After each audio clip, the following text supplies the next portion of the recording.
You see, I was just a little girl when I lost my mother to death. Hello, and welcome to another episode of Daughter of Two Mothers. I am Amos, a psychologist, and your host for this channel. I've waited so long to finally share this part of me, the part of me that still trembles a little when I say the words when my mother left. You see, I was just a little girl when I lost my mother to death. At that age, you do not fully understand what death means. No, not at all. You don't even understand that when someone leaves like that, they are not coming back anymore. Because I remember looking at the door, waiting for her to come back. But weeks turned into years, and eventually I stopped waiting because she wasn't going to come back anymore. But there was something that stayed.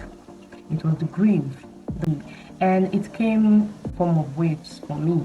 Sometimes I might become silent. Sometimes it came in form of anger, and other times it came in form of questions with no answer. But this story isn't just a story about loss. It is also the story about the unexpected, about how someone who I never saw coming stepped into my life and began to mother me in her own ways. She didn't replace my mother, no, no one else could, but she became a second mother to me, and my acts eventually began to make room for both. You've ever lost someone, or you've ever had your world flipped upside down, and somehow you kept walking, then this is for you. Stay with me to the end, and if you haven't subscribed yet, go on and click that button because we are just getting started. There's a popular saying that when life gives you lemons, you make lemonades. Well, I think life handed me one of my first lemons very early in life. And to be honest, I was very young and confused to know what to make of it. I didn't even know what lemonade was or how it tasted. So you could see the twist of everything right there. So yeah, I was with a lemon in my hand, not knowing what to make of it. My mother left before the sun could even warm my skin. I knew I lost her at a very tender age to death. And because of that, I missed out on receiving her warmth, her love, and most especially her guidance. Yeah.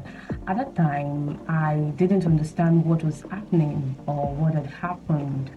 But now, as an adult, I believe I have a clear understanding of everything that has happened. But currently, I would like to share the story from the perspective of that little girl that I used to be. How I saw everything, how it all unfolded before my eyes, and how it shaped who I am today. I still remember that day. That day, my big brother had come to pick I and my older sister from school. But when we got home, my mother wasn't there to welcome us as she always did. Yeah. You know that joy that children usually feel when they come back from school and their mom is there to welcome them, even though there was no goodies anywhere available. Like that joy really feels like a warm hug. You see that joy that it was missing in my house. So my mother was a businesswoman, so and her store was right there in our front yard. So yeah, except for the times that she had to go to the market or run other errands, she was always around. At least from the little I remember of her, one thing was clear. My mother did not play with her business. No, she did not play with her business at all. She was focused and fully committed. And you see that store right there, that store right there, it used to be her pride. That wasn't always around, work, travels, and all of that. So that wasn't surprising to me. It was normal. But the house that day, it felt too quiet, like unnaturally quiet. Yes. So when we asked about our mother, no one gave us a clear answer. But then I think some minutes on a or and her thereabout, I can't really recall. I overheard my big brother talking to someone outside. And that was when I knew what had really happened. That was when I realized that something was wrong. At that time, I can't really see exactly how my sisters or my brother reacted to it. or what I understood at that moment, or how I myself reacted. But looking back now, I think what I felt was a mix of confusion and emptiness. I was very little to understand what actually happened. I was very little to understand what it means to lose someone forever to death. All I thought was that my mother was probably sleeping and would wake up anytime soon. But naive me, like, how could I have known? How could I have known? There was so much I didn't know then. But time has really been teaching me a lot, and I'm grateful for everything. So, sometime later, my father returned back from one of his numerous travels. You see, I still remember the good old days back then when my mother was still around, and how my father would come back with a lot of goodies for me and my sisters. Yeah, you see those moments, I must say, those moments were priceless. We gather around him with excitement as he unpacked whatever surprises he had brought for us. But this time, he didn't come back alone. It was with a woman, someone I had never seen before, and introduced her to us as a new mother. Yes, you just heard me, a new mother. And I was like, wow, what? A new mother? Like, how come? Yeah, as a child back then, maybe I was happy. I mean, so my definition of mother was simple. Like, she was my safe place, my comfort zone, my happy place. You see, anything sweet, just attach it to the definition of mother. Yeah. So I thought to myself that just some time ago, we were told that one mother had left.